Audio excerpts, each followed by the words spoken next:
नमस्कार बच्चों, सासा टेक में आपका स्वागत है। तो क्लास 10th का ये केमिकल रिएक्शन और केमिकल इक्वेशन के इस चैप्टर में आज हम फिजिकल और केमिकल चेंज को देखेंगे। ठीक है, तो केमिकल चेंज और फिजिकल चेंज डेली लाइफ में भी ये हमारे होता रहता है, केमिकल चेंज और फिजिकल चेंज। तो वन बाय वन हम केमिकल चेंज और फिजिकल चेंज को समझते हैं। तो ये केमिकल चेंज क्या है, ये फिजिकल चेंज क्या है, इसको हम एक एग्जांपल के थ्रू समझेंगे। ठीक है, डायरेक्ट डिफिनीशन लिखने से चीजें क्या हो जाती हैं, थोड़ा रेक्टिफिकेशन हो जाता है। पहले हम चीजों को समझेंगे, फिर वो डिफिनीशन कैसे आया इसके ऊपर हम चर्चा करेंगे। ठीक, तो केमिकल चेंज का एक एग्जांपल पहले लेते हैं। जैसे कि ये ग्लास है, क्या है, ग्लास। और ये ग्लास क्या हो जाए, ब्रोकन हो जाए। क्या हो जाए, ब्रोकन ग्लास। ब्रोकन ग्लास, तो ग्लास जो है अब क्या हो गया है, ब्रोकन ग्लास हो गया है। तो ग्लास, अगर आपने ग्लास देखा हो घर पे, कांच का कोई ग्लास है, अगर कांच का ग्लास है या प्लास्टिक का ग्लास है, तो ये कांच का ग्लास जो है अब क्या हो गया है, ब्रोकन स्टेट में आ गया है। ये हम एग्जाम्पल से एक डायग्राम बनाएंगे ब्रोकन ग्लास का। ये समझिए ब्रोकन ग्लास है, क्या है ये, ग्लास जो क्या हो गया है, ब्रोकन हो गया है। तो ये रहा ब्रोकन ग्लास। ठीक, तो इसमें हम क्या नोटिस कर रहे हैं, हम ये नोटिस कर पा रहे हैं कि जो ये ब्रोकन ग्लास था, जो कि अभी सॉलिड स्टेट में था, किस स्टेट में था, सॉलिड स्टेट में था। अभी भी ये किस स्टेट में है, सॉलिड स्टेट में है। ठीक है, तो यहाँ पर क्या हो रहा है, कोई न्यू सब्सटेंस फॉर्म नहीं हो रहा है। जो ग्लास था सिंपली क्या हो गया, ब्रोक हो चुका है, टूट चुका है। तो यही ग्लास जो सॉलिड था अभी भी ये सॉलिड ही बना हुआ है, कांच का ग्लास था अभी भी ये कांच का ग्लास बना हुआ है। ठीक है, तो इसमें क्या हुआ, कोई केमिकल चेंज नहीं हुआ है, फिजिकल चेंज हुआ है कि पहले ये इनिशियल स्टेट ऐसा था, अब इसका इनिशियल स्टेट ये हो गया है। तो चेंज तो हुआ है, चेंज क्या हुआ है, चेंज तो हुआ है। तो ऐसे चेंज जहां पर उसका नेचर ना बदले, कोई नया सब्सटेंस फॉर्म ना हो, कोई गैस का इवोल्यूशन ना हो, कोई कलर का चेंज ना हो, ऐसे चेंजेस फिजिकल चेंज हैं। कैसे चेंज हैं ये फिजिकल चेंज हैं। फिजिकल चेंज, सिंपली आप इसको समझिएगा, ये कौन सा चेंज है, ये है फिजिकल चेंज। ठीक, ये है फिजिकल चेंज। अब आप इसको नोट कर लीजिएगा, इसको मैं इरेज करने चल रहा हूं। तो चलिए इसको मैं इरेज कर देता हूं। इरेज कर दिए हैं। अब उसके बाद हम सेकेंड एग्जांपल लेंगे शुगर का। ये है शुगर।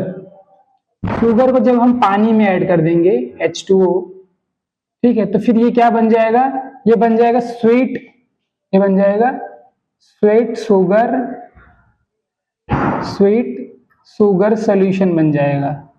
ठीक, तो आपने अपने घर पे ये ट्राई किया होगा, एक ग्लास ऑफ वाटर और उसमें शुगर को जब ऐड किया होगा, उसको जब स्ट्रेस करेंगे, स्ट्रेस मतलब जब हम चलाएंगे, चलाने का जब उसको हम ड्रिंक करेंगे तो क्या लगेगा, मीठा लगता है हमें। शुगर, शुगर का जो सोल्यूशन होता है मीठा लगता है। गुलाब जामुन देखिए, उसमें सीड़ा रहता है, वो क्या है, शुगर सोल्यूशन है। या फिर आप रसमलाई देखिए, उसमें क्या है, शुगर सोल्यूशन होते हैं। तो ये जो शुगर सोल्यूशन होता है, इसका टेस्ट कैसा होता है, स्वीट टेस्ट होता है। ठीक है, तो इसमें भी जानेंगे क्या ये चेंज जो है फिजिकल चेंज है या केमिकल चेंज है। जैसा कि आपको ये बताया जा चुका है कि केमिकल चेंजेस क्या क्या होते हैं। केमिकल चेंज वो होते हैं जब कोई कलर में चेंज हो, नेचर ऑफ स्टेट में चेंज हो, या फिर कोई नया फॉर्मेशन हो सब्सटेंस का, या हाइड्रोजन गैस का इवोल्यूशन हो, तब उस चेंज को हम बोलते थे केमिकल चेंज। ठीक है, तो यहाँ पर क्या है, शुगर है। जैसे कि अगर आपके घर में शुगर तो होगा ही, शुगर का क्रिस्टल्स, छोटे छोटे शुगर के क्रिस्टल्स होते हैं।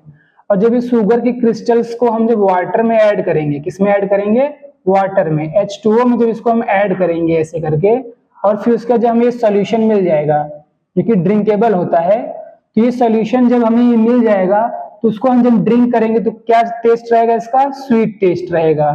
ठीक है, तो आइए देखते हैं कौन सा चेंज है। तो अगर हम देखिए इनिशियल स्टेट, क्या है ये, इनिशियल स्टेट है, ये है इनिशियल स्टेट, और ये है रिएक्शन का फाइनल स्टेट, ये है रिएक्शन का फाइनल स्टेट। ये इनिशियल स्टेट क्यों है? क्योंकि रिएक्शन यहां से स्टार्ट हुआ था। ये फाइनल क्यों है? क्योंकि यहाँ पर रिएक्शन खत्म हो गया है। यहाँ पर रिएक्शन का जो है अभी इनिशिएशन हुआ है, अभी हमने शुगर को वाटर में ऐड किया है, शुगर को वाटर में ऐड किया है, ये इनिशियल अभी है। तो शुगर वाटर में मिक्स होके ग्लास तैयार हो गया, वो फाइनल है हमारा, ठीक है। तो इनिशियल अगर हम देखें तो इसमें जो वाटर के क्रिस्टल्स हैं क्या होंगे, घुल चुके होंगे अच्छे से। अब आपको वाटर क्रिस्टल जो है वो सॉलिड फॉर्म में नहीं दिख रहा होगा, लेकिन हाँ जो यहाँ पर शुगर है, जो शुगर का टेस्ट स्वीट है, यहाँ पर भी आपको शुगर का टेस्ट जो है स्वीट दिखेगा। आप यहाँ पर देखेंगे वाटर जो है लिक्विड फॉर्म में है, यहाँ पर भी वाटर आपको क्या है, लिक्विड फॉर्म में दिखेगा। तो यहाँ पर कोई भी केमिकल चेंज नहीं हुआ है, ना ही कोई कलर का चेंज आया है, ना ही कोई स्टेट का चेंज आया है, ना ही कोई गैस का इवोल्यूशन हुआ है, और ना ही कोई टेम्परेचर में चेंज आया है। यहाँ पर जस्ट क्या हुआ है, स्वीट टेस्ट आ गया है जब पानी में हमने इसे मिलाया है। तो एक चेंज हुआ है, लेकिन इस चेंज को हमने फिजिकल चेंज कहा है। कौन सा चेंज है ये? फिजिकल चेंज है। ये कौन सा चेंज है? Physical change. आप इसे लिखिएगा और इसको क्या करिएगा, नोट करिए साथ साथ, कॉपी पेन लेकर इसको साथ साथ नोट करिएगा। आप इसे स्किप मत करिए कि वीडियोस को देखिएगा, देखने के साथ साथ नोट्स बनाइए, नोट्स बना के उसको क्या करेंगे, रिवीजन करेंगे, ठीक है। तो आप इसको नोट कर लीजिएगा, इसको रफ करने चलेंगे अब।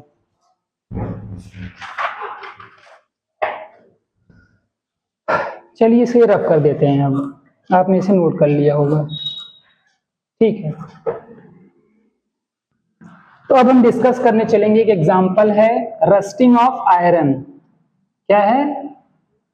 Rusting of iron, rusting of iron, rusting of iron. तो रस्टिंग ऑफ आयरन जो है, अगर आपने देखा हो आयरन एक, या अगर घर में आपने कोई टूल देखा हो, अगर आप फार्मिंग कर रहे हैं तो आप अगर कोई टूल्स देखते हैं तो टूल्स किसका बना होता है? आयरन का बना होता है, ठीक है। तो जो बच्चे अभी ये नहीं जानते हैं रस्टिंग का मतलब क्या होता है, रस्टिंग का मतलब क्या होता है, तो रस्टिंग का मतलब होता है deposition of, deposition of oxide layer, deposition of oxide layer on iron, deposition of oxide layer on iron, deposition of oxide layer on iron को ही क्या बोलते हैं? रस्टिंग बोलते हैं। और जब डिपोजिशन हो जाता है, डिपोजिशन होता है ऑक्साइड का, इससे क्या हो जाता है, जो आयरन होता है वो धीरे धीरे करके क्या होता है, वो ब्रेक होने लगता है। Iron get break, iron get broken, iron जो होता है वो ब्रोकन होने लगता है। ब्रोकन होने का मतलब है कि आयरन जो है वो पतला होने लगता है, वीक होने लगता है, जिससे वो टूल्स या कोई जो इंस्ट्रूमेंट है वो क्या होने लगता है, डेड होने लगता है या डैमेज होने लगता है, ठीक। तो ये आपने समझ ही लिया होगा रस्टिंग का क्या मतलब है, deposition of oxide layer on iron. और Fe का जो सिंबल है, ये आयरन का सिंबल है, कैन गेट ब्रोकन, ठीक है। तो ये रस्टिंग का मतलब आप समझ गए होंगे। अब आइए इसको हम एक एग्जाम्पल के थ्रू, जैसे रस्टिंग का एग्जाम्पल है तो हम इसमें देखेंगे केमिकल चेंज है या ये फिजिकल चेंज है, ठीक है। तो एक हम लेते हैं आयरन, FeO, ये है आयरन ऑक्साइड। क्या है? Iron oxide. तो इसे रफ करते हैं सबसे पहले। तो ये Fe प्लस O2, तो ये क्या बन जाएगा? Ferrous oxide. क्या बन जाएगा? Ferrous oxide. और इसी को ही क्या बोल रहे हैं? Rusting of iron, rusting of iron, ठीक, रस्टिंग ऑफ आयरन। तो देखिए पहले आयरन जो था वो Fe के फॉर्म में था। क्या था वो? Fe के फॉर्म में था। इस पे जब ऑक्सीजन आके जुड़ता है, ऑक्सीजन आके जुड़ता है तो क्या बन जाता है? Ferric oxide. क्या बनता है ये? Ferric oxide. तो यहां पर क्या हुआ? इनिशियल स्टेट जो है आयरन का जो है ये था और ऑक्सीजन का ये था। तो यहाँ पर आके एक नया कंपाउंड बनता है फेरिक ऑक्साइड। ये नया कंपाउंड यहाँ पर हमें मिला है, इसका मतलब है ये क्या है, केमिकल चेंज है। कौन सा चेंज है ये, केमिकल चेंज। केमिकल चेंज क्यों है, क्योंकि यहाँ पर हमें फेरिक ऑक्साइड मिला है। क्या मिला है, फेरिक ऑक्साइड। तो फेरिक ऑक्साइड का फॉर्मेशन होता है जब आयरन और ऑक्साइड ऑक्सीजन मिलते हैं तो फेरिक ऑक्साइड बनता है। और यहाँ पर नए कंपाउंड का हमें क्या मिला है, प्रोडक्ट मिला है। तो नए कंपाउंड का प्रोडक्ट मिला है, इसीलिए ये क्या है, केमिकल चेंज है। फिजिकल चेंज नहीं है ये, क्योंकि फिजिकल चेंज का मतलब ये है इनके स्टेट्स में कोई बदलाव अभी नहीं आया है। ठीक है, इनके स्टेट में कोई बदलाव नहीं आया है। तो आप इसे नोट करिएगा, इसे रख करते हैं। चलिए इसे रख कर देते हैं। अब हम दूसरा एग्जाम्पल डिस्कस करने चलेंगे। अब जो भी एग्जाम्पल डिस्कस करेंगे हम वो केमिकल चेंज का ही रहेगा। ठीक है, जो भी एग्जाम्पल डिस्कस करेंगे वो केमिकल चेंज का रहेगा। तो आइए डिस्कस करते हैं burning of coal. Burning of coal, burning of coal, burning of coal. तो कितने लोगों ने कोल देखा है? कोल का मतलब जो गुंडे मूवीज में अगर आप देखते हैं तो कोल में जो गुंडे मूवीज के दो हीरो रहते हैं वो क्या करते हैं, कोल का व्यापार करते हैं। कोल बेसिकली ऐसे कलर का होता है, ब्लैक कलर का, क्योंकि कार्बन कंपाउंड से मोस्टली वो बना रहता है। किसका बना रहता है, कार्बन कंपाउंड का। ये ब्लैक कलर का एक रफ डायग्राम है, जो आप समझ सके तो ये क्या है, एक रफ डायग्राम है। ये रफ डायग्राम क्या दिखाता है, कोल को दिखाता है। किसको दिखाता है, कोल को। ये है कोल। ठीक, अब क्या हुआ, ये कोल का इनिशियल स्टेट कैसा है, सॉलिड है। इनिशियल स्टेट कैसा है, ये सॉलिड है। ठीक है, इनिशियल स्टेट क्या है, सॉलिड है। दूसरा ब्लैक कलर का है, कैसा है, ब्लैक। ठीक है, तो ये इसका इनिशियल स्टेट है, इसका कोल का। लेकिन जब हम इसे क्या करेंगे, बर्न करेंगे। क्या करेंगे, बर्न। बर्न का मतलब इसको हीट देंगे। क्या देंगे, इसे हीट। जब हम कोल को हीट देंगे तो पता है क्या होगा, जैसे ही हम कोल को हीट देते हैं, कोल क्या होता है, CO2 गैस रिलीज करता है। उसके साथ साथ ये हीट एनर्जी रिलीज करता है। हीट एनर्जी रिलीज करता है, हीट एनर्जी। उसके साथ साथ ये क्या करता है, कुछ रिएक्टेंट बच जाता है, इसका रिएक्टेंट बचा रहता है। कुछ रिएक्टेंट क्या रहता है, बचा रहता है। तो अगर एक एग्जांपल दें इसका, क्या दें, एक एग्जांपल लें अगर हम, तो एक इंजन पहले आता था, कोल इंजन, जो कि ट्रेन में चलता था। क्या चलता था, कोल इंजन। कोल इंजन। या आप किसी भी कपड़ा प्रेस करने वाले के पास जाएंगे तो उसका जो आयरन रहेगा, आयरन मशीन जो रहेगा, आयरन मशीन जो रहेगा, उसमें भी कोल का यूज होता था। किसका यूज होता था, कोल का। तो इसमें अभी आप क्या देख रहे हैं, इसमें आप ये देख रहे हैं कोल जो था पहले सॉलिड स्टेट में था, अब वो क्या किया है, उसने गैस भी प्रोड्यूस किया है। कार्बन डाइऑक्साइड एक गैस प्रोड्यूस हुआ है। उसके साथ साथ इसमें हीट एनर्जी प्रोड्यूस हुआ है। इसी हीट एनर्जी के थ्रू तो ये जो है कोल इंजन, ये आयरन मशीन जो है वो वर्क करता था। उसके साथ साथ कुछ अभी रिएक्टेंट बचा है। रिएक्टेंट का मतलब कुछ कोल जो है वो हीट को पकड़े हुए है और वो क्या कर रहा है, बर्न हो रहा है, कंटिन्यूअसली वो बर्न हो रहा है। तो इसमें अगर आप देखें, ये वाला जो इनिशियल स्टेट था, इनिशियल स्टेट, इस इनिशियल स्टेट को जब भी हीट किया गया तो हमें ये सारी चीजें मिलती हैं, carbon dioxide, heat energy, reactant. तो ऐसे चेंज को जिसमें एक गैस मिले, हीट एनर्जी मिले और हमें नया प्रोडक्ट मिले कार्बन डाइऑक्साइड के रूप में, H2O के रूप में, या कोई और फॉर्म के रूप में नया प्रोडक्ट मिले, तो ऐसे चेंज को आप क्या कहेंगे, केमिकल चेंज। क्या कहेंगे, केमिकल चेंज। तो केमिकल चेंज में क्या क्या चीजें नोटिस हम कर पाए हैं। पहला, यहाँ पर गैस का फॉर्मेशन हुआ।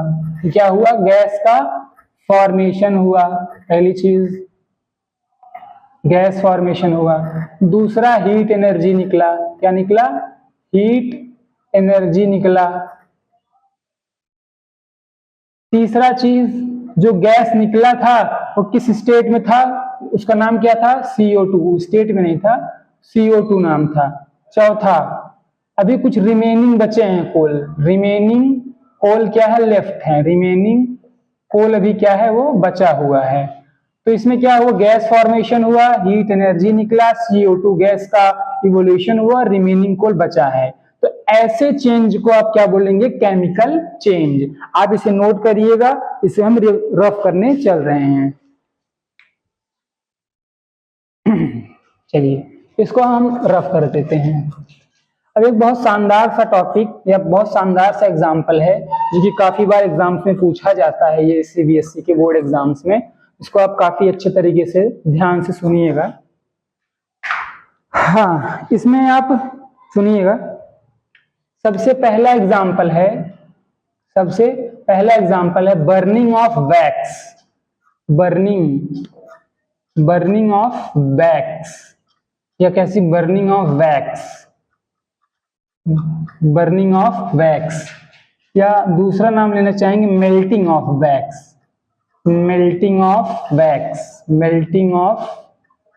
वैक्स। ठीक है, मेल्टिंग ऑफ वैक्स और बर्निंग ऑफ वैक्स, ये दो चीजें हैं। ठीक, तो वन बाय वन इनको समझते हैं, बर्निंग ऑफ वैक्स क्या होता है और मेल्टिंग ऑफ वैक्स क्या होता है। ठीक है, बर्निंग ऑफ वैक्स, तो आप कैंडल का नाम सुने होंगे, कैंडल।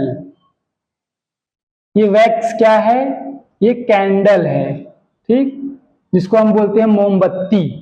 तो ये है हमारा प्यारा कैंडल, जो कि हम बर्थडे सेलिब्रेशन करते समय यूज करते हैं। ठीक है, बर्थडे सेलिब्रेशन करना हो, कैंडल मार्च निकालना हो, तो इसका यूज होता है। इसका क्या होता है, यूज होता है। ये रहा कैंडल। जब कैंडल को हम क्या करते हैं, फायर मैच स्टिक से फायर देते हैं, तो ये फायर देते धीरे धीरे कैंडल क्या करता है, छोटा होता जाता है। क्या होता जाता है, छोटा होता जाता है। ठीक है, छोटा होता जाता है। उसके साथ साथ ये क्या देता है, कुछ न कुछ CO2 गैस देता है, उसके साथ साथ ये हीट एनर्जी भी देता है। क्या देता है, हीट एनर्जी। उसके साथ ये क्या देता है, लाइट भी देता है। क्या देता है, लाइट देता है। और इसका जो वैक्स है वो धीरे धीरे क्या होता है, डिक्रीज होता है। वैक्स क्या होता है, डिक्रीज होता है, क्योंकि वैक्स जो है वो इन सारी चीजों में क्या हो जाता है, कन्वर्ट हो जाता है। तो वैक्स जो कि अभी इसका इतना लेंथ है, धीरे धीरे इसका लेंथ क्या हो रहा है, छोटा हो रहा है। तो ये छोटा जो लेंथ हो रहा है वो क्यों हो रहा है, क्योंकि वो अब किसमें कन्वर्ट हो रहा है, कार्बन डाइऑक्साइड, हीट एनर्जी और लाइट। तो इसमें वो क्या हो रहा है, कन्वर्ट हो रहा है। ठीक है, तो इसमें क्या हो रहा है, वो कन्वर्ट हो रहा है। तो यहाँ पर भी हमने देखा कि कार्बन डाइऑक्साइड, हीट, लाइट, इन सब का क्या हुआ है, फॉर्मेशन हुआ है। इसीलिए ये कौन सा चेंज है, केमिकल चेंज है। कौन सा चेंज है, ये केमिकल चेंज। ठीक, अब यहाँ लिखा है मेल्टिंग ऑफ वैक्स। क्या लिखा है, मेल्टिंग ऑफ वैक्स। तो मेल्टिंग ऑफ वैक्स का एग्जांपल देखते हैं, क्या होता है melting of wax. Melting of wax, तो पहले समझेंगे मेल्टिंग का मतलब क्या है। इसमें मेल्टिंग क्या है, मेल्टिंग मतलब ये वैक्स है, ये कैंडल है, ये कैंडल। तो ये कैंडल को अगर हम क्या कर लें, मेल्ट कर लें, इस कैंडल को क्या कर लें, मेल्ट, MELT। इस कैंडल को क्या करें, मेल्ट करते ही ये जो सॉलिड कैंडल है ये किसमें कन्वर्ट हो जाएगा। मेल्ट करने का मतलब इसको हीट दे देंगे। मेल्ट का क्या मतलब रहेगा, जब इसको हम क्या देंगे, हीट देंगे, तो जैसे ही हीट देंगे ये जो वैक्स है वो किसमें कन्वर्ट हो जाएगा, वो लिक्विड में कन्वर्ट हो जाएगा। किसमें कन्वर्ट हो जाएगा, लिक्विड में। इसमें लिक्विड में, ये लिक्विड में कन्वर्ट हो जाएगा। तो अगर ये सपोज करो 5 ग्राम का रहा होगा वैक्स, तो ये लिक्विड भी 5 ग्राम ही है। लिक्विड क्या है, 5 ग्राम है। अगर ये 5 ग्राम का हुआ होगा तो इसमें क्या हुआ है, ये सॉलिड था, उसको मेल्ट किए तो लिक्विड में कन्वर्ट हुआ। लिक्विड में कन्वर्ट होते हैं फिर बाद में सॉलिड भी बन जाएगा। ठीक है, तो यहाँ पर ना कोई गैस का फॉर्मेशन हुआ, ना कोई हीट एनर्जी निकला है, ना ही कोई कलर मिला है, ना ही कोई टेम्परेचर में चेंज हुआ है। तो ऐसा जो चेंज है वो फिजिकल चेंज है। कैसा चेंज है, ये फिजिकल चेंज है, ये फिजिकल चेंज। तो ये बात आपको क्लियर हो रहा होगा कि वैक्स ही है, क्या है, ये वैक्स और ये भी है वैक्स, लेकिन यहाँ मेल्टिंग है और ये बर्निंग है। तो डिफरेंस को ध्यान में रखिएगा, मेल्टिंग और बर्निंग में क्या है, डिफरेंस है। ठीक है। तो मेल्टिंग और बर्निंग में डिफरेंस हमने यहाँ पर देखा। बर्निंग में क्या हो रहा है, ये प्रोसेस हो रहा है, मेल्टिंग में ये प्रोसेस हो रहा है। इसको आप नोट करिएगा, इसको मैं रब करने चल रहा हूं।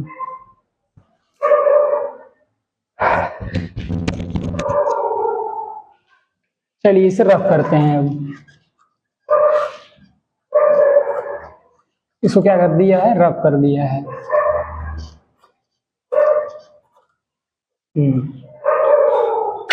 अब क्या है, जैसा कि हमने प्रीवियस क्लास में एक्सपेरिमेंट्स को डिस्कस किया था। किसको डिस्कस किया था, एक्सपेरिमेंट डिस्कस किया था।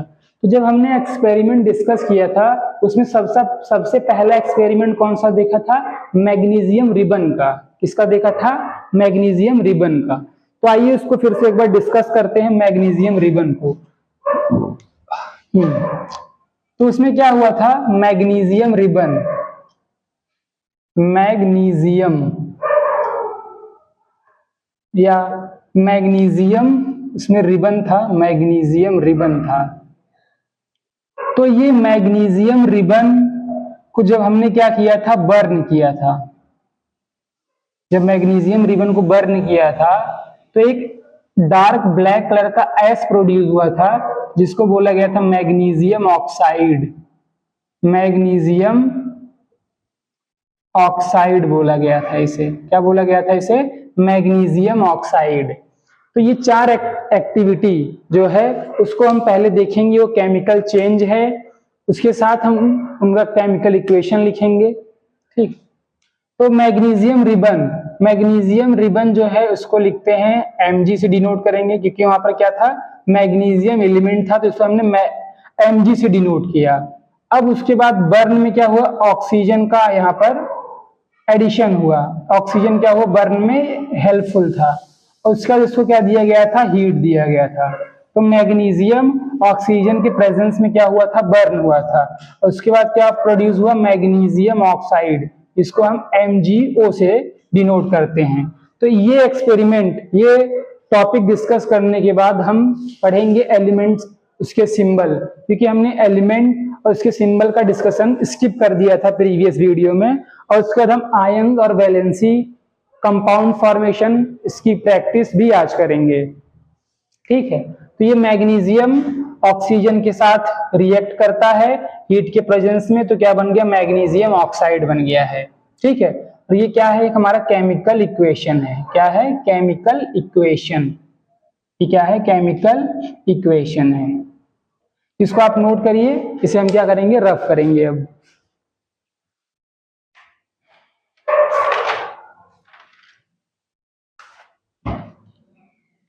चलिए इसे रफ करते हैं। रफ करने के बाद अब हम क्या करेंगे, कुछ आयंस, कुछ एलिमेंट के सिंबल को डिस्कस करेंगे। ठीक है। तो आइए डिस्कस करते हैं एलिमेंट के सिंबल को। तो सबसे पहले आप क्लास 10th में पहुंच गए हैं, तो आपसे रिक्वेस्ट है, आप 30 एलिमेंट्स को क्या करेंगे, याद करेंगे। 30 एलिमेंट्स एटलीस्ट आपको याद रहने चाहिए, शुरुआत के 30 एलिमेंट्स। ठीक है। जैसे कि हाइड्रोजन है, क्या है, hydrogen, helium, lithium, beryllium, boron, carbon, nitrogen, oxygen, fluorine, neon, argon, या नियॉन के बाद अगर हम 11वां एलिमेंट लेना चाहें, sodium, manganese, aluminium, silicon, phosphorus, sulphur, chlorine. तो ये अभी लिखते हैं एग्जाम्पल के फॉर्म में, hydrogen, helium, lithium, beryllium, boron, carbon, nitrogen, oxygen, fluorine, neon, sodium, magnesium, aluminium, silicon, phosphorus, sulphur, chlorine, argon. ठीक। तो ये क्या है, एलिमेंट के सिंबल हैं, ये एलिमेंट के सिंबल्स हैं। ठीक है। तो एलिमेंट के ये क्या है, सिंबल हैं। तो वन बाय वन इनका, ये फर्स्ट, ये क्या है, एटॉमिक नंबर, ये 2 atomic number, 3 atomic number, 4 atomic number, 5 atomic number, 6, 7, 8, 9, 10, 11, 12, 13, 14, 15, 16 और ये रहा 17। तो ये जो ब्लैक कलर में आपको नंबर्स दिख रहे हैं, ये नंबर्स क्या हैं? Atomic number. क्या है ये? Atomic number. इसको मैं एक राउंड बना के ऐसे डिनोट कर देता हूं, ठीक है? तो रेड पेन से डिनोट करेंगे इसे।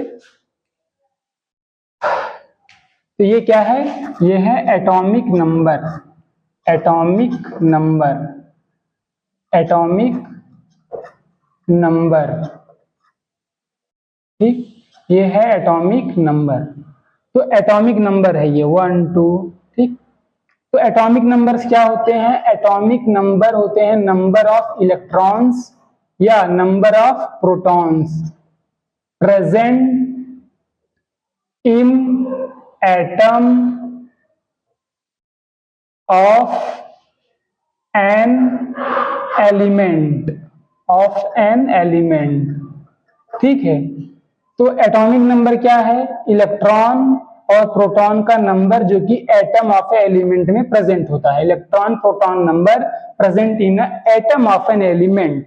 तो एटम ऑफ एन एलिमेंट का मतलब क्या है? ये है हाइड्रोजन का एलिमेंट। किसका एलिमेंट है ये? हाइड्रोजन। ये रहा हाइड्रोजन। तो हाइड्रोजन एलिमेंट का एटम, हाइड्रोजन एलिमेंट का ये रहा एक एटम। तो इस हाइड्रोजन एलिमेंट के एटम में कितने इलेक्ट्रॉन होंगे? तो इसके एटॉमिक नंबर बताएगा 1। तो यहाँ 1 लिखा है, इसका मतलब इसके अंदर कितने इलेक्ट्रॉन है? एक इलेक्ट्रॉन है। कितने प्रोटॉन है भैया? एक प्रोटॉन है। प्रोटॉन को प्लस में दिखाएंगे, इलेक्ट्रॉन को माइनस में दिखाएंगे।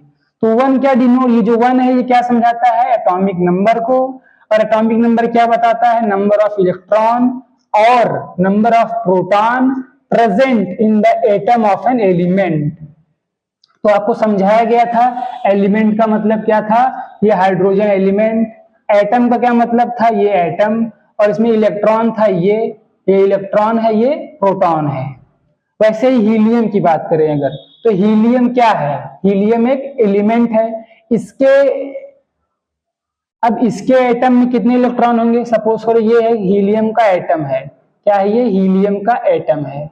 इसमें कितने इलेक्ट्रॉन रहेंगे? 2 इलेक्ट्रॉन रहेंगे। एक्स जो है ये इलेक्ट्रॉन को डिनोट करेगा। लिथियम, मान लीजिए ये है कि लिथियम है, तो लिथियम में कितने इलेक्ट्रॉन होंगे? 3 इलेक्ट्रॉन होंगे। ये रहे 3 इलेक्ट्रॉन। बोरान, बोरान में कितने इलेक्ट्रॉन रहेंगे? 4 इलेक्ट्रॉन। 1 2 3 4। ये रहा बोरान। बोरान में कितने? 1 2 3 4 5। कार्बन, कार्बन में कितने इलेक्ट्रॉन? 1 2 3 4 5 6। नाइट्रोजन, नाइट्रोजन में कितने इलेक्ट्रॉन? 1 2 3 4 5 6 7। बाकी आप समझ रहे होंगे। ऑक्सीजन में ऐसे ऑक्सीजन को बनाएंगे 1 2 3 4 5 6 7 8। तो ये क्या है? हाइड्रोजन है। उसके बाद उसमें क्या रिप्रेजेंट कर दिया गया है? इलेक्ट्रॉन को रिप्रेजेंट कर दिया गया है, ठीक है। अब हम बात करते हैं एटॉमिक स्ट्रक्चर की। एटॉमिक स्ट्रक्चर का मतलब है, अब हम बात करते हैं KLMN की। KLMN, KLMN क्या है? आइए हम इसमें देखते हैं, ठीक है। तो सबसे पहले एक एटम का हम एक एटम का हम वो बनाएंगे, क्या कहते हैं? एक पिक्चर बनाते हैं एटम का। जैसे कि मान लीजिए ये क्या है? एक एटम है। मानिएगा ये क्या है? एक एटम है। तो इस एटम के अंदर जो होता है प्रोटॉन होता है और न्यूट्रॉन होता है। प्रोटॉन और न्यूट्रॉन जो है वो सेंटर में रहेगा और उसके बाहर वाले सरफेस पे क्या घूमता रहेगा? इलेक्ट्रॉन घूमता रहेगा, ठीक है। तो इलेक्ट्रॉन जो है वो क्या किसमें प्रेजेंट रहते हैं? आउटर शेल में। इनर में उसके क्या प्रेजेंट रहेगा? प्रोटॉन और न्यूट्रॉन। प्रोटॉन और न्यूट्रॉन सेंटर में है और उसके आउटर सेल में ये क्या है? शेल है। इसका नाम क्या है? शेल। ये आउटर शेल है। तो इसके आउटर शेल में क्या प्रेजेंट रहेगा? इलेक्ट्रॉन। तो ये एक शेल हो गया। ये रहा दूसरा सेल, ये रहा तीसरा सेल, ये रहा चौथा सेल, ठीक है। तो ऐसे ऐसे बहुत सारे क्या बने रहते हैं? सेल बने रहते हैं। और इसी सेल में इलेक्ट्रॉन जो है वो क्या करता रहता है? रोटेट करता रहता है। अगर आपको क्लास 9th का कुछ भी याद आ रहा होगा तो इसमें आपको यही पढ़ाया गया था कि भाई साहब ये क्या होते हैं, शेल होते हैं, और इन शेल का क्या दिया जाता है, अल्फाबेटिकल नेम दिया जाता है, K L M N. A B C D से नहीं स्टार्ट किया गया कि ए बी सी डी रखते, के एल एम एन से स्टार्ट किया गया, M N O P Q R ऐसे जाएगा। तो सबसे पहले हम आइए सीखते हैं के एल एम एन को, और इसको पहले क्या करते हैं, रफ करते हैं ताकि स्पेस क्रिएट हो पाए। तो इसको क्या करते हैं, रफ करते हैं, इसको क्या करते हैं, रफ। ठीक, तो के एल एम एन सीखेंगे, के एल एम एन। तो ये है एक सेंटर, ये है के सेल, ये है एल सेल, के एल, ये है एम सेल, ये है एन सेल। ठीक, तो इसमें क्या प्रेजेंट रहता है, इसमें प्रोटॉन और न्यूट्रॉन। यहां पर क्या प्रेजेंट रहेगा, जो ग्रीन कलर से दिख रहा है, इलेक्ट्रॉन, यहां भी इलेक्ट्रॉन, यहां भी इलेक्ट्रॉन, यहां भी इलेक्ट्रॉन, यहां भी electron, electron electron electron electron, यहां भी इलेक्ट्रॉन, यहां भी इलेक्ट्रॉन। ये क्या इलेक्ट्रॉन करते रहते हैं, मूव करते रहते हैं, कंटिन्यूअस क्या करते रहते हैं, ये मूव करते रहते हैं। ठीक है, तो सबसे पहले जो सेल है वो के सेल है, फिर एल सेल है, फिर एम सेल है, फिर एन सेल है। तो क्वेश्चन ये है कि जो के सेल है, एल सेल है, एम सेल है, एन सेल है, इनमें क्या प्रेजेंट रहता है, इलेक्ट्रॉन प्रेजेंट रहता है। और के सेल में कितने इलेक्ट्रॉन्स होते हैं, एल सेल में कितने होते हैं, एम सेल में कितने होते हैं, एन सेल में कितने होते हैं। तो ये 2n स्क्वायर से समझ में आएगा, किससे समझ में आएगा, 2n स्क्वायर। 2n स्क्वायर क्या है, फार्मूला है, क्या है, फार्मूला है। ये फार्मूला कैसा है, to calculate the number of electron present in the shell. तो कुछ बच्चों के मन में डाउट ये आता है, क्या सर के एल एम एन सेल में क्या सभी सेल में सेम इलेक्ट्रॉन नहीं होते हैं। तो बिल्कुल नहीं, सभी सेल में सेम इलेक्ट्रॉन्स नहीं होते हैं। कि आप अगर के में 10 मिलेगा तो एल में 10 मिले, एम में 10 मिले, एन में 10 मिले, तो सेम इलेक्ट्रॉन सभी सेल में नहीं प्रेजेंट होते हैं। के सेल में 2 इलेक्ट्रॉन प्रेजेंट रहेंगे, एल में 8 इलेक्ट्रॉन प्रेजेंट रहेंगे, एम के एल एम में जो 18, फिर एम के बाद एन आएगा तो एन में कितने रहेंगे, 32 इलेक्ट्रॉन प्रेजेंट रहेंगे। तो आप देख रहे हैं ना 2, 8, 18, 32। तो क्या हो रहा है, इलेक्ट्रॉन धीरे धीरे बढ़ रहा है, बाहर की तरफ इलेक्ट्रॉन ज्यादा रहेंगे, अंदर जैसे आएंगे इलेक्ट्रॉन की जो इंटेंसिटी है या नंबर्स है क्या हो रहे हैं, कम होंगे। ऐसा क्यों होता है, ये क्लास 11 में आप शील्डिंग इफेक्ट पढ़ेंगे, उसके बाद आप पढ़ेंगे स्कैटरिंग इफेक्ट पढ़ेंगे, उससे आपको ज्यादा ये चीज क्लियर होगी। अभी आपको क्लास 10th में इतना ही समझना है कि 2n स्क्वायर होता है। n क्या होता है, n होता है नंबर ऑफ शेल्स। n क्या है, n है, n क्या है, number of shell, number of shell. ठीक, नंबर ऑफ शेल। तो n क्या है, नंबर ऑफ शेल है। जैसे कि नंबर का मतलब के शेल क्या है, पहले नंबर पे है, के शेल क्या है, पहले नंबर पे है। एल सेल क्या है, दूसरे नंबर पे है। एम सेल क्या है, तीसरे नंबर पे है। एन सेल क्या है, चौथे नंबर पे है। तो के पहले नंबर पे है, एल दूसरे नंबर पे है, एम तीसरे नंबर पे है और एन चौथे नंबर पे है। तो सबसे पहले अगर मैं के में दिखाऊं, अगर के में कितने इलेक्ट्रॉन होते हैं तो उसको अगर हम फाइंड करें तो भैया नंबर ऑफ शेल क्या है, पहला है ये। ठीक है, एन स्क्वायर करिएगा, एन स्क्वायर, तो एन स्क्वायर का 1 का स्क्वायर 1 ही रहेगा, उसके साथ 2 लग जाएगा। तो इसमें कितने इलेक्ट्रॉन्स हैं, 2 इलेक्ट्रॉन है। तो के शेल में मैक्सिमम कितने इलेक्ट्रॉन आते हैं, 2 इलेक्ट्रॉन आते हैं। मैक्सिमम कितने इलेक्ट्रॉन आते हैं, 2 इलेक्ट्रॉन आते हैं। और मिनिमम कितने रहेंगे, मिनिमम जो रहेंगे वो 0 इलेक्ट्रॉन तक जाते हैं। तो के शेल में जो रहेगा 0 इलेक्ट्रॉन रहेगा, 1 इलेक्ट्रॉन रहेगा, 2 इलेक्ट्रॉन रहेगा, 3 इलेक्ट्रॉन कभी नहीं रहेगा, 4 इलेक्ट्रॉन कभी नहीं रहेगा। इतनी टेंडेंसी के की नहीं होती है। तो इसको आप लिखिएगा, उसके बाद हम क्या करते हैं, इसको रफ करते हैं। तो आई होप आपने इसे लिख लिया होगा, इसको क्या करते हैं, रफ करते हैं। सेम उसी तरह अब एल का निकलेगा। एल किस नंबर पे है, एल जो दूसरे नंबर पे है, एल क्या है, दूसरे नंबर पे है। तो एल की एन की वैल्यू 2 है, तो 2 है, बहुत सिंपल सा मैथमेटिक्स है जो कि आपने मैथ में पढ़ा होगा। 2 है तो n की जगह पर अगर मैं 2 रख देता हूं तो 2 का स्क्वायर कितना होगा, 4, 4 2 जा 8, तो ये इसमें 8 इलेक्ट्रॉन रहेंगे, तो मैक्सिमम 8 इलेक्ट्रॉन रहेंगे, 8 से ज्यादा नहीं होगा, मतलब 9 इलेक्ट्रॉन जो है वो एल सेल में नहीं आएगा। 1 आ सकता है, 2 आ सकता है, 3 आ सकता है, 4 5 6 7, ये सारे इलेक्ट्रॉन्स आ सकते हैं, 8 आ सकता है, लेकिन 9 नहीं आ सकता। ठीक, m, अब m का तो आप समझ ही गए होंगे, m है तीसरे नंबर पर, तो 2n स्क्वायर करेंगे, 3 3 जा 9, 9 2 जा 18, इसमें 18 इलेक्ट्रॉन रहेंगे। m के बाद n आता है, n है चौथे नंबर पे, तो चौथे नंबर पे क्या रहता है, 8 16 2 जा 32, सॉरी 16 कह रहे हैं, 4 4 जा 16, 16 2 जा 32, हाँ तो ये 32 इलेक्ट्रॉन रहेगा।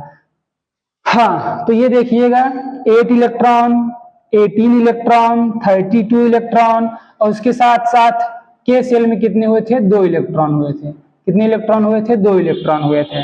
ठीक, इसमें आप क्या नोटिस कर रहे हैं, जैसे जैसे आप आउटर में जाएंगे इलेक्ट्रॉन की इंटेंसिटी बढ़ रही है। इलेक्ट्रॉन की इंटेंसिटी क्या हो रही, 2 है, 2 से 8 आ रहा है, 8 से 18 आ रहा है, 18 से 32 आ रहा है। लेकिन जैसे जैसे हम अंदर की तरफ आएंगे इलेक्ट्रॉन घटेगा, बस 32 से 18 होगा, 18 से 8 होगा, 8 से 2 होगा।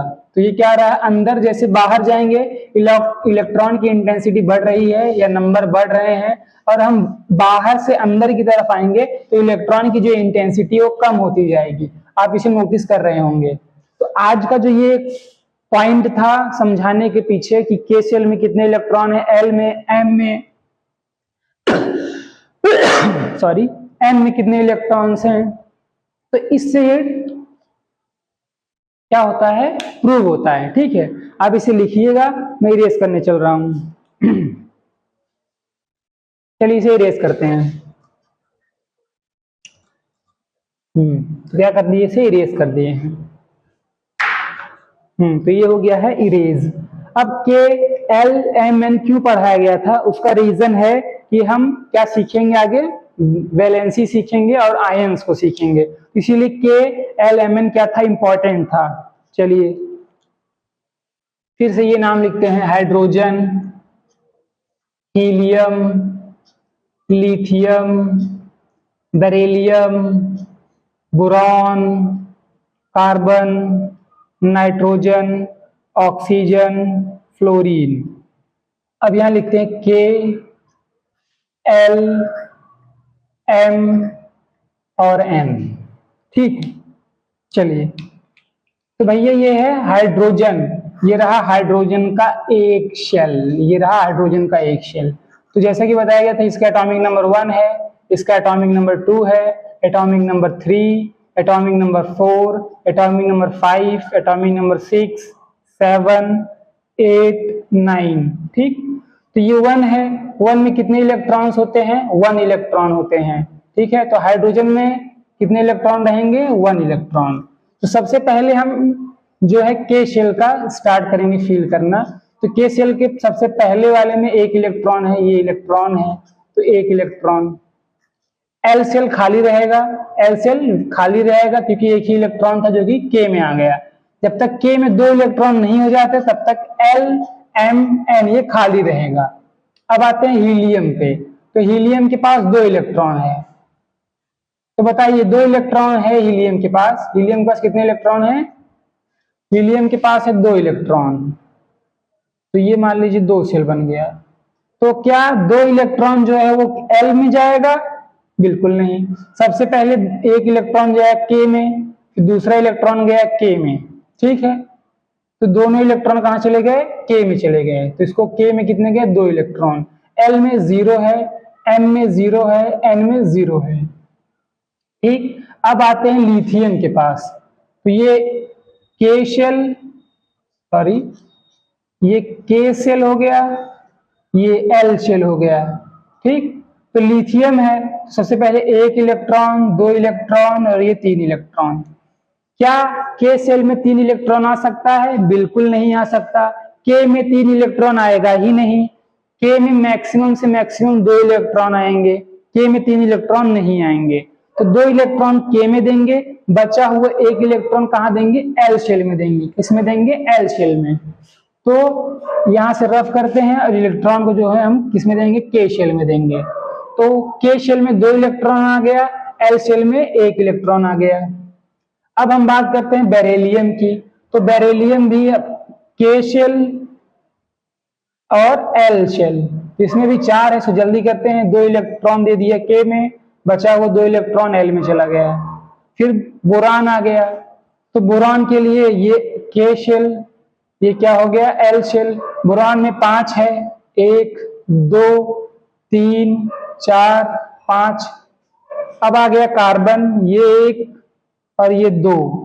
कार्बन का हो गया कितने? 6 है, तो 2 इसमें चला गया, 4 इसमें, 1 2 3 4। ठीक, अब उसके बाद नाइट्रोजन आता है। क्या आता है? नाइट्रोजन। नाइट्रोजन में 7 है, तो ये के और ये एल, 1 2 इसमें चला गया, 5 इसमें रहेगा, 3 4 और ये 5 इसमें गया। ऑक्सीजन, ऑक्सीजन का यहां बनाते हैं, 1 2 इसमें चला गया, 6 इसमें चले जाएंगे, 3 4 5 6, तो 6 इसमें चले गए, 2 इसमें चला गया। तो आप देख पा रहे होंगे सबका एटॉमिक स्ट्रक्चर ऐसे बनेगा, के शेल, के शेल एल शेल, के शेल में 2 इलेक्ट्रॉन, एल शेल में 2 इलेक्ट्रॉन। ये तो हो गया बेरिलियम। फिर उसके बाद बोरॉन, बोरॉन कहाँ है? इसमें 2 इलेक्ट्रॉन, एल में 3 इलेक्ट्रॉन, तो ये 2 और ये 3 5, ये हो गया बोरॉन। कार्बन, कार्बन में 2 4 6 कार्बन। नाइट्रोजन में ये रहा 2 3 5, नाइट्रोजन में 7 हो गए। ऑक्सीजन रहा 8, फ्लोरीन रहा 9। तो ये तो हमारा आ गया एटॉमिक स्ट्रक्चर। अब इसको क्यों सिखाया गया था? ये के एलिमेंट आपको क्यों सिखाया गया था? तो के एलिमेंट आपको इसलिए सिखाया गया था ताकि आपको वैलेंसी सिखाया जा सके और आयंस। ठीक है, तो इसमें क्या होता है? इलेक्ट्रॉन का निकलना, इलेक्ट्रॉन का रिमूव होना।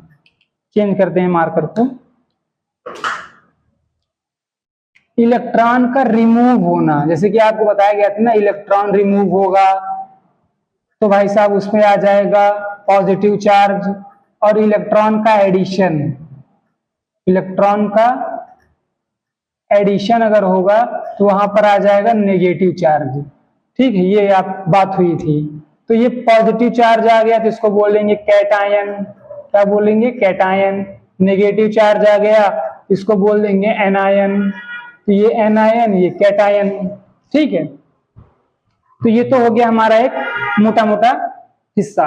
तो ये जो इलेक्ट्रॉन निकलेगा और जो ये प्रोटॉन ऐड, सॉरी इलेक्ट्रॉन का निकलना और इलेक्ट्रॉन का ऐड होना, वो किस सेल से होगा? क्या वो के सेल से इलेक्ट्रॉन बाहर निकलेगा या एल सेल से बाहर निकलेगा?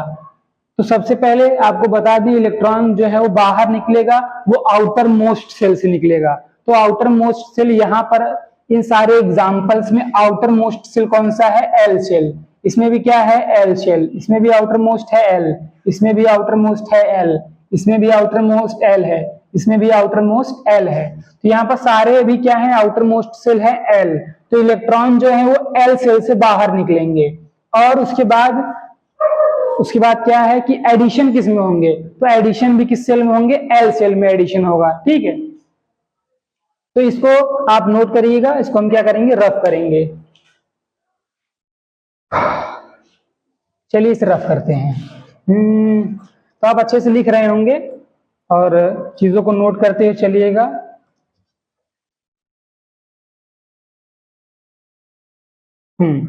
चलिए अब हम बात करते हैं,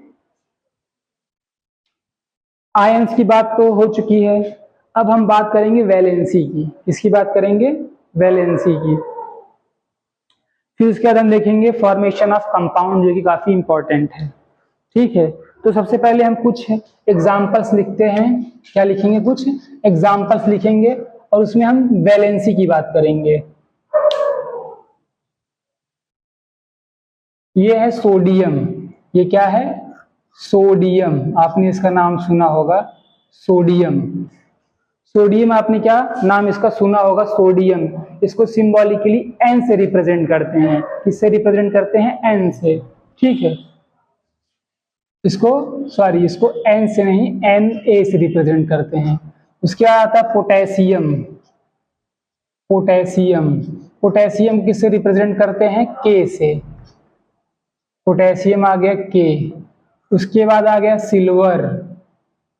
क्या आ गया? सिल्वर। सिल्वर को रिप्रेजेंट करते हैं एजी से। ठीक है, तो सोडियम, पोटेशियम, सिल्वर, इनको रिप्रेजेंट करना हमने यहाँ पर देखा है।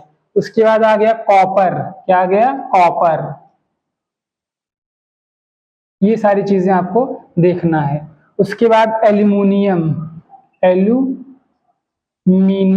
एल्यूमिनियम, ठीक, एल्यूमिनियम। तो एल्यूमिनियम को इसका आयन है प्लस, पोटेशियम भी प्लस, सिल्वर भी प्लस, कॉपर Cu पहला स्टेट है तो प्लस, एल्यूमिनियम का 2 प्लस।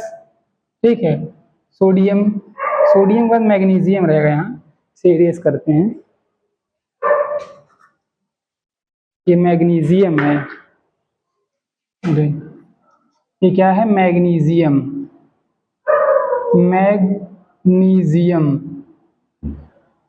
ये रहेगा Mg+2।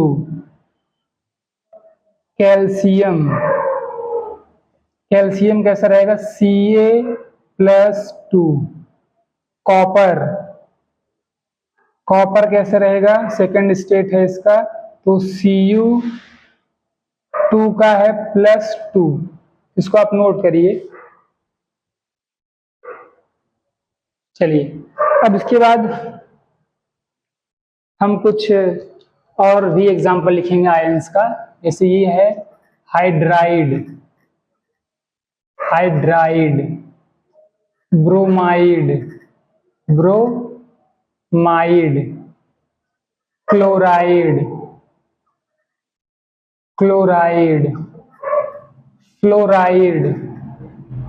क्लोराइड, ये ब्रोमाइड, फ्लोराइड, हाइड्राइड, ये क्या हैं? ये सारे जो हैं हमारे आयन सभी बनाएंगे। ठीक है, उसके बाद ये ऑक्साइड। क्या है ये? ऑक्साइड। ये है सल्फाइड। क्या है ये? सल्फाइड। तो आपने ये सारे नाम सुने होंगे, सल्फाइड, ब्रोमाइड, और ये नाइट्राइड। क्या है ये? नाइट्राइड।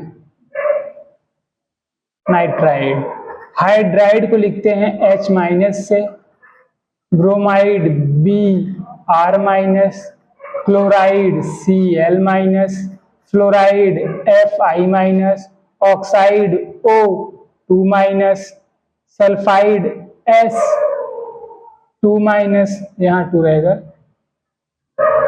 2-, और ये 2-, नाइट्राइड N3-। ये आप समझ रहे होंगे इनका। अच्छा, जो ये प्लस लिखा है, plus plus plus, 2 plus 2 plus 2 plus, single minus, इसका मतलब क्या है? चाहे हाइड्रोजन का H- लिखा है, इसका मतलब क्या हुआ कि हाइड्रोजन का ये जो है एक एटॉमिक स्ट्रक्चर है, इसमें क्या किया गया है? एक इलेक्ट्रॉन तो पहले से था हाइड्रोजन में, एक इलेक्ट्रॉन और आ गया, तो ये हो गया हाइड्राइड। ब्रोमाइड क्या है? तो ब्रोमाइड, फ्लोराइड, क्लोराइड, ब्रोमाइड आता है। क्लोराइड क्या है? क्लोराइड है 2, 8, 7। इसमें क्या किया? एक इलेक्ट्रॉन क्या कर दिया है? एक्स्ट्रा गेन कर लिया है। क्या कर लिया है? एक्स्ट्रा गेन कर लिया है, तो ये जाके बन गया है 2, 8, 8। एक इलेक्ट्रॉन इसने क्या किया है? गेन कर लिया है। फ्लोराइड क्या है? 2, 7। इसने भी एक इलेक्ट्रॉन जब गेन किया तो ये बन गया 2, 8, और इस पे साइन आ गया नेगेटिव। अभी ये F था, जब इसने एक इलेक्ट्रॉन गेन किया, गेन करते ही क्या बन गया? F-। O2 माइनस क्या है? O2 माइनस ये है कि पहले ऑक्सीजन का जो स्टेट होता है वो 2,6 का होता है, वो O रहता है। जैसे ही 2 इलेक्ट्रॉन वो गेन करता है, 2 इलेक्ट्रॉन गेन करते ये बन जाता है 2,8 और इसको सिंबॉलिकली बन जाता है 2 माइनस। सल्फाइड क्या है? तो ये सल्फर है। सल्फर पहले कैसा रहता है? 2,8,5, फिर जब इसमें 2,8,6 होता है तो इसमें 2 इलेक्ट्रॉन आ जाते हैं तो 2,8,8 हो जाता है। नाइट्रोजन क्या है? नाइट्रोजन है 2,5 है, इसमें जब 3 इलेक्ट्रॉन ऐड हो जाते हैं तो ये बन जाता है 2,8। ठीक है, तो यहाँ पर ये नाइट्रोजन रहता है, यहाँ पर ये क्या हो जाता है? N minus. तो इसको एक्सप्लेन कर दिया गया है। आई होप आपको समझ में आया होगा ये सब क्या हो रहा है। जैसे कि अगर आप देखें ये हाइड्रोजन था, इसमें 1 इलेक्ट्रॉन आया तो 2, इसको इस तरीके से रिप्रेजेंट कर दिया गया है। क्लोराइड था तो 2,8,7, ये के सेल में 2 इलेक्ट्रॉन है, एल में 8 इलेक्ट्रॉन है, के एल एम में 7 इलेक्ट्रॉन है। तो जैसे ही 1 इलेक्ट्रॉन इसमें ऐड हुआ, क्या हुआ? ऐड हुआ। तो जैसे ही ऐड होता है तो ये 2,8,8 बन जाता है और ये नेगेटिव आयन ले लेता है। फिर वैसे फ्लोराइड है, फ्लोराइड के इनिशियल स्टेट में 2,7 होता है, 1 इलेक्ट्रॉन जब वो गेन कर लेता है ये बन जाता है फ्लोराइड नेगेटिव आयन। वैसे ये ऑक्सीजन है, तो ऑक्सीजन में आप देखेंगे 2 और 6, ये ऑक्सीजन है, इसमें 2 इलेक्ट्रॉन जो है वो क्या होता है? ऐड होता है, तो ये बन जाता है ऑक्सीजन का आयन। यहाँ पर क्या है? नाइट्रोजन की बात करें, नाइट्राइड है। नाइट्राइड की नाइट्रोजन इनिशियल स्टेट है, इसमें 2 इलेक्ट्रॉन है, 5 इलेक्ट्रॉन इसमें है, जब 3 इलेक्ट्रॉन ऐड होते हैं तो ये बन जाता है क्या? नाइट्राइड। और इसके इलेक्ट्रॉन्स कितने हो जाते हैं? 2,8 और सिंबॉलिकली से 3 शो होता है ये। तो ये आयंस हैं, आपको इसे याद रहना चाहिए। अगर मैं फ्लोराइड कहूं तो आप तुरंत F माइनस बोलिए, ब्रोमाइड कहूं तो Br माइनस, क्लोराइड बोलूं Cl माइनस, हाइड्राइड बोलूं तो H माइनस, नाइट्राइड बोलूं तो N3 माइनस, कैल्शियम बोलूं तो Ca2 माइनस, आयरन बोलूं तो Fe2 माइनस। तो ये आपको याद रहने चाहिए। ठीक है, ये चीजें आप याद करिए, इस पे क्वेश्चन प्रैक्टिस हम करेंगे। आइए अब हम कुछ कंपाउंड्स के आयन को डिस्कस करते हैं। अभी ये क्या थे? ये वाला एलिमेंट का आयन था, पूरा एलिमेंट का आयन था, ये पूरा एलिमेंट का आयन था। अब हम डिस्कस करते हैं कंपाउंड के आयन को। ठीक, इसको करते हैं रब, इसको क्या करते हैं? रब कर देते हैं। अब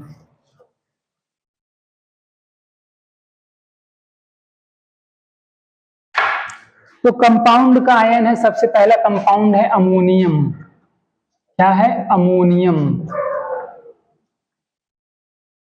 अमोनियम के बाद आता है हमारा हाइड्रोक्साइड, हाइड्रोक्साइड। इसके बाद आता है नाइट्रेट।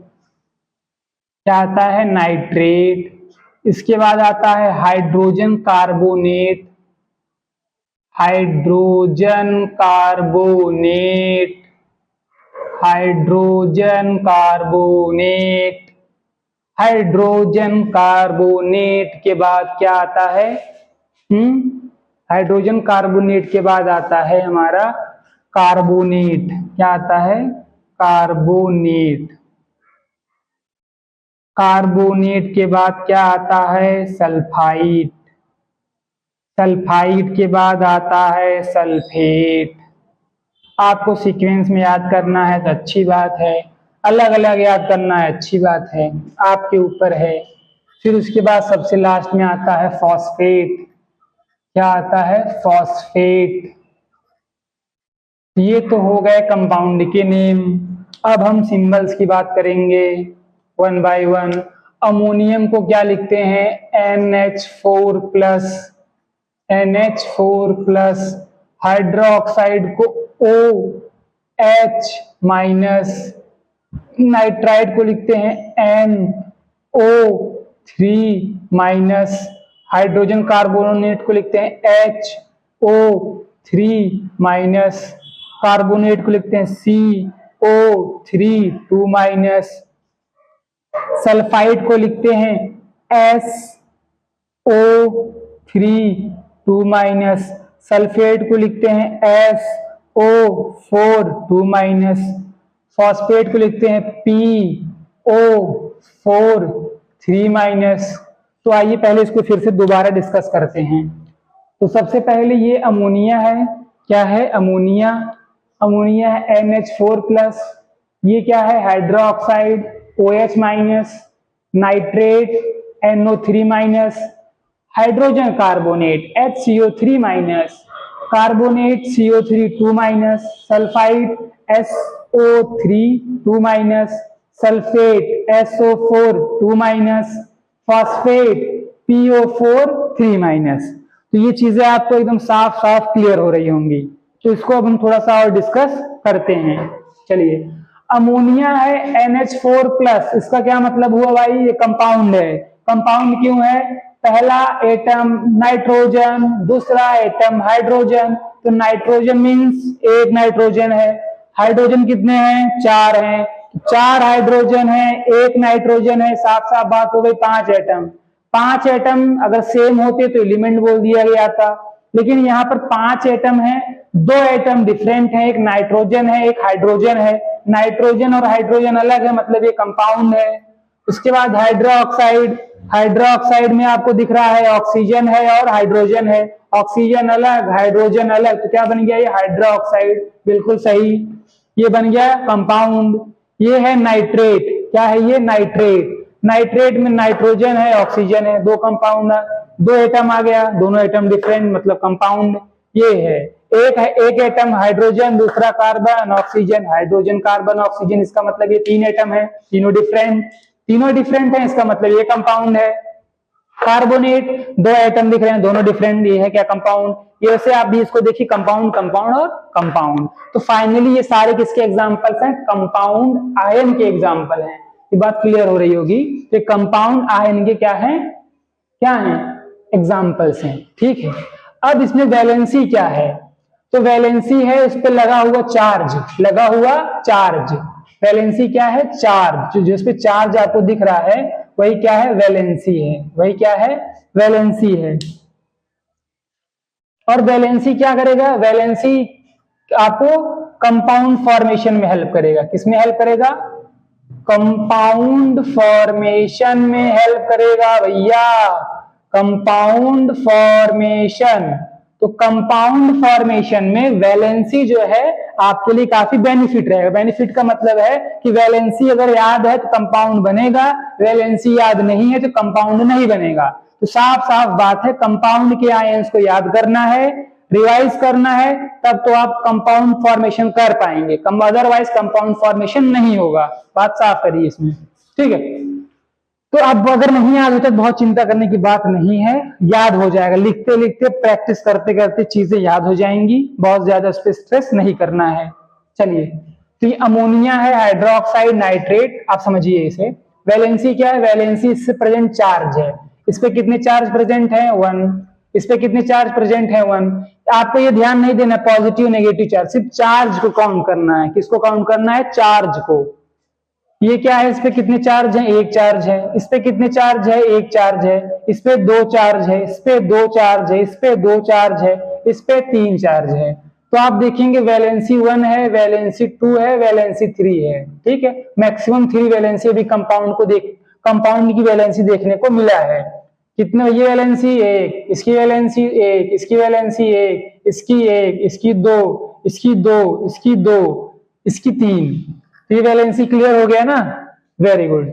चलिए, वैलेंसी तो क्लियर हुआ। अब ये सारे जो चीजें लिखी गई हैं आपको याद होना चाहिए, अमोनियम याद होना चाहिए, हाइड्रोजन ऑक्साइड याद होना चाहिए, नाइट्रेट याद होना चाहिए, हाइड्रोजन कार्बोनेट याद होना चाहिए, कार्बोनेट, नाइट्रेट, नाइट्राइट, फॉस्फेट, ये सारे जुबान पर रटे होने चाहिए। कैसे, carbonate, hydrogen carbonate, hydrogen oxide, sorry hydrogen oxide नहीं है, हाइड्रोजन ऑक्साइड है, इसको बोलते हैं हाइड्रो ऑक्साइड। तो hydro oxide, hydrogen carbonate, nitrate, ammonium, फिर उसके बाद क्या है कार्बोनेट, सल्फाइड, सल्फेट, फॉस्फेट याद होने चाहिए, इसकी वैलेंसी याद होनी चाहिए, तभी कंपाउंड फॉर्मेशन हो पाएगा। अब हम कुछ एग्जांपल से कंपाउंड फॉर्मेशन को समझेंगे, ठीक है। इसको लिखिए नोट कर लें, इसको इरेज करेंगे हम। तो क्या करते हैं, इरेज करते हैं।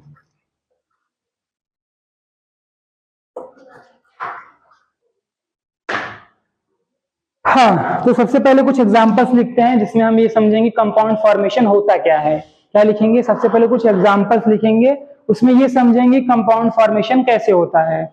चलिए कुछ एग्जांपल आपके सामने लिख रहे हैं, जैसे कि NaCl है, NaCl, H2SO4, KCl, फिर उसके बाद PbSO4 टेकन ट्वाइस। ये थोड़ा टफ पड़ेगा आपके लिए लेकिन ठीक है। उसके बाद ZnCl2,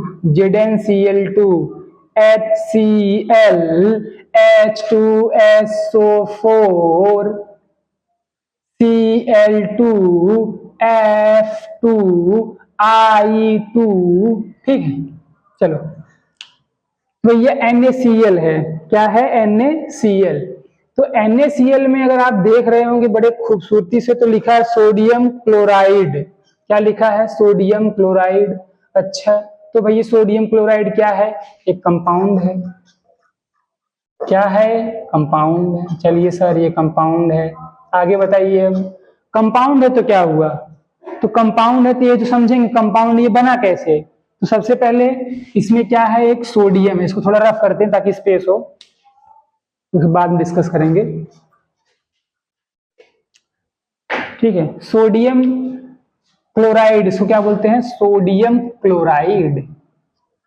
sodium chloride, sodium chloride, ये क्या है? Sodium chloride.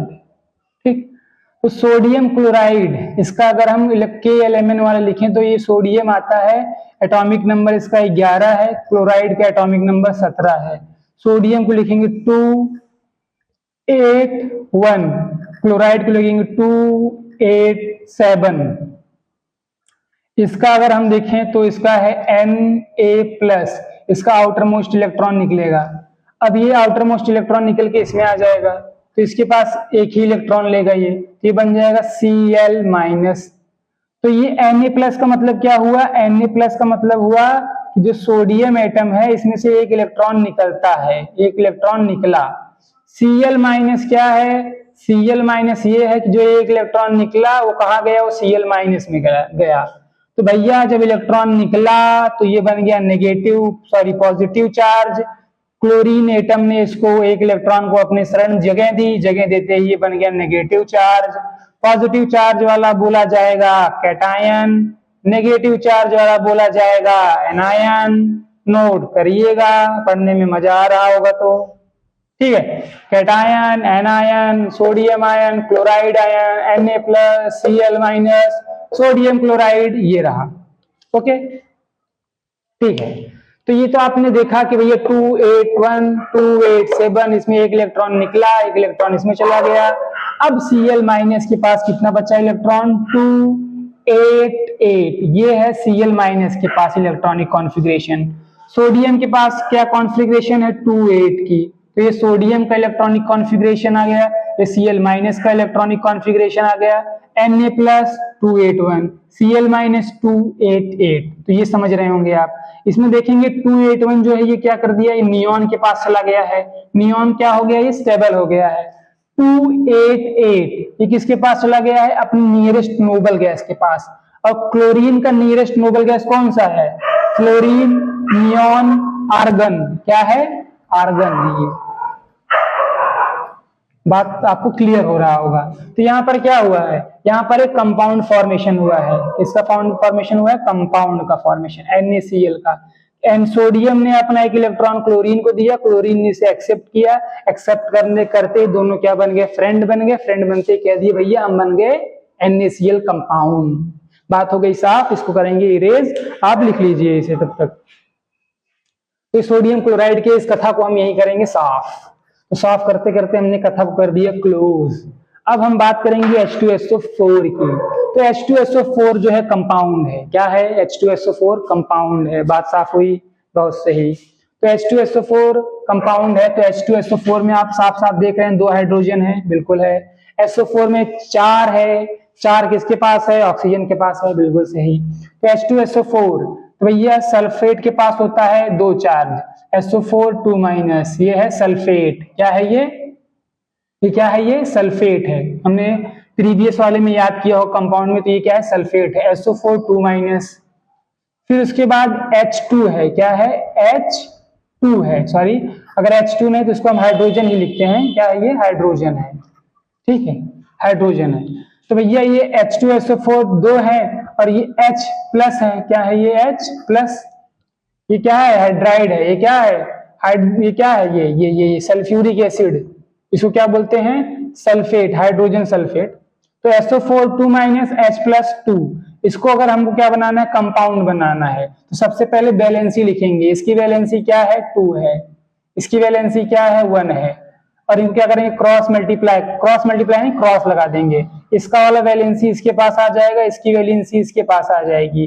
तो ये क्या बन जाएगा? ये SO4 और ये क्या बन जाएगा? H2। तो आप देख पा रहे हैं H2SO4 ये रहा, ठीक है। अब बात करेंगे KCl की। किसकी बात करेंगे? यही रखते हैं KCl। K है हमारा पोटेशियम और Cl है क्या है? क्लोरीन। K है हमारा पोटेशियम और Cl क्या है? हमारा क्लोरीन है। तो K पोटेशियम है, तो पोटेशियम का आपको पता है ये पॉजिटिव है, ये नेगेटिव है। इसको अब मैं बार बार बताऊंगा, इसको आप याद कर लीजिएगा। पोटेशियम K प्लस है, क्लोरीन Cl माइनस है। तो ये K प्लस है। क्या है? K प्लस है और ये Cl माइनस है। वैलेंसी इसकी क्या है? 1। इसकी वैलेंसी क्या है? 1। इसकी वैलेंसी 1 क्यों है? इसकी वैलेंसी क्यों 1 है? इसलिए 1 है भैया कि पोटेशियम पे प्लस चार्ज है, क्लोरीन पे माइनस चार्ज है। एक प्लस चार्ज है इसलिए वैलेंसी 1 है, एक नेगेटिव चार्ज है इसीलिए इसके पास वैलेंसी 1 है, ठीक है। इसको क्या कर देंगे? क्रॉस कर देंगे। क्रॉस करते ही भैया जो वैलेंसी थी वही वैलेंसी आएगी। तो ये KCl ये बन गया आपका कंपाउंड। ये कंपाउंड बना कब बना? जब आपको वैलेंसी याद रहा, उसके साथ साथ सिंबल याद रहा। तो वैलेंसी भैया और सिंबल बहुत जरूरी है याद करना, वैलेंसी और सिंबल। तो वैलेंसी और सिंबल नहीं याद रहा, वैलेंसी और सिंबल नहीं याद रहा तो चैप्टर 1 का सुपड़ा साफ हो जाएगा। समझ रहे हैं ना? क्लीन स्वीप, साफ, कुछ याद वाद नहीं रहेगा और ये चैप्टर भी आपके खोपड़े से निकल जाएगा। तो बहुत जरूरी है वैलेंसी याद करिए। उसके साथ साथ जो आपको उसमें ट्रिक्स बताए गए हैं, उसको ट्रिक नहीं कहेंगे, बेसिकली वो क्या था? कॉन्सेप्ट था। जो कॉन्सेप्ट आपको बताया गया वो कॉन्सेप्ट को याद रखिए। वैलेंसी याद करिए। वैलेंसी क्या है? आयन पे लगा हुआ चार्ज। मैक्सिमम वैलेंसी 1, 2, 3 होती है, इसको याद करिए। जो कंपाउंड बताया गया, अमोनियम, हाइड्रोजन कार्बोनेट, नाइट्रेट, फिर उसके बाद आपको जो बताया गया कार्बोनेट, सल्फेट, सल्फाइड, फिर उसके बाद फॉस्फेट, ये पूरा याद करिए। फॉस्फेट क्या है? PO4 2-। तो याद करिए, जितनी बार याद करेंगे उतना वो आपके लिए बेनिफिट रहेगा, ठीक है। तो इसको रफ करते हैं और आप इसे नोट कर लीजिए। चलिए इसे रफ करते हैं। तो कंपाउंड फॉर्मेशन समझ में आया होगा। आपका होमवर्क यही रहेगा, अगर आप वीडियो देख रहे होंगे तो आपका होमवर्क यही रहेगा कि आप मिनिमम 50 से 70 कंपाउंड को फॉर्मेशन करिए। क्या करिए? 50 to 70 कंपाउंड का क्या करिए? फॉर्मेशन करिए। तो आज आपने क्या सीखा इसको हम थोड़ा समरी करेंगे और फिर उसके बाद हम क्लास को क्या करेंगे? एंड करेंगे, ठीक है। तो आज हमने क्या सीखा? तो सिंपली पहले आज हमने थोड़ा एक ओवरव्यू लेते हैं। आज हमने सीखा केमिकल चेंज। केमिकल चेंज, तो भैया केमिकल चेंज हमारे बॉडी में भी होता रहता है, अगर आपको पता हो तो। अगर आपने बायोलॉजी पढ़ी हो कुछ भी 9th 10th की, तो पता है बॉडी में भी केमिकल चेंज होते रहते हैं। फिर भैया हमने देखा फिजिकल चेंज। क्या देखा? फिजिकल चेंज देखा, ठीक। केमिकल चेंज देखा, उसके बाद फिजिकल चेंज देखा। केमिकल चेंज को फिर हम केमिकल इक्वेशन से नोट करेंगे, केमिकल इक्वेशन से डिनोट करेंगे, जैसा कि हमने डिनोट किया था। केमिकल इक्वेशन से केमिकल चेंज को डिनोट किया था, ठीक है। केमिकल चेंज से हमने क्या दिखाया था? केमिकल इक्वेशन दिखाया। फिर उसके बाद केमिकल इक्वेशंस को लिखने के पहले हमने देखा कंपाउंड फॉर्मेशन। क्या देखा? क्या देखा भाई? कंपाउंड फॉर्मेशन देखा। Compound formation, compound formation. और कंपाउंड फॉर्मेशन के लिए जो दो चीजें जरूरी थी, वैलेंसी, क्या जरूरी था, वैलेंसी, आयंस फॉर्मेशन, कि आयंस क्या होते हैं, आयंस कैसे बनते हैं, ये। उसके बाद वैलेंसी देखा, आयन फॉर्मेशन देखा, फिर उसके बाद हमने कंपाउंड भी बनाया। क्या बनाया, कंपाउंड बनाया। तो कंपाउंड बनाया, आयन फॉर्मेशन हुआ, वैलेंसी देखा, तो कंपाउंड फॉर्मेशन समझ में आया आपको, बोलो हाँ कि ना।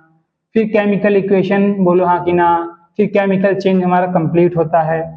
फिर इसके बाद आपसे यही रिक्वेस्ट है, आप ammonium nitrate, hydrogen carbonate, nitrate, carbonate, sulphide, sulphate, phosphate, bromide, chloride, fluoride, oxide, sulphide याद करिए, ऐसे याद करिए, डेली याद करिए, तब याद हो जाएगा वो। और फिर आपको कंपाउंड फॉर्मेशन में वो बेनिफिट देगा, आपको केमिकल इक्वेशन लिखने में बेनिफिट देगा, आपको क्वेश्चन सॉल्व करने में बेनिफिट देगा, आपको मार्क्स लाने में बेनिफिट देगा। ठीक है, ये सारे बेनिफिट्स थे उसके। आज की क्लास यही समाप्त करते हैं। आई होप आप इसको नोट किए होंगे। आपका दिन अच्छा जाए। Have a good day. Bye.